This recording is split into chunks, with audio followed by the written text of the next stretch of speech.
Today I'm going to tell you how to calibrate Windows colors in Windows 11. If you're using Windows 11 and you want to calibrate your Windows display colors, let's see how can you do that. You just have to press the start button and here just search for calibrate display colors. Here's the option calibrate display color, just click on it and you might see this type interface. You just have to click on next and just wait for the second screen.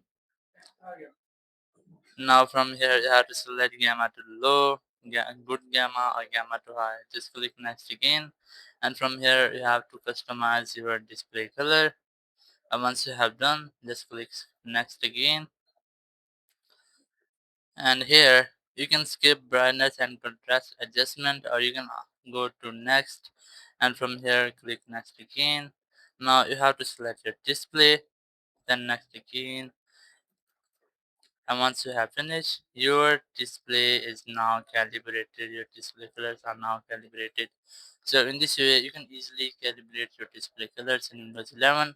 Thank you very much for watching the video. Until next video, bye bye.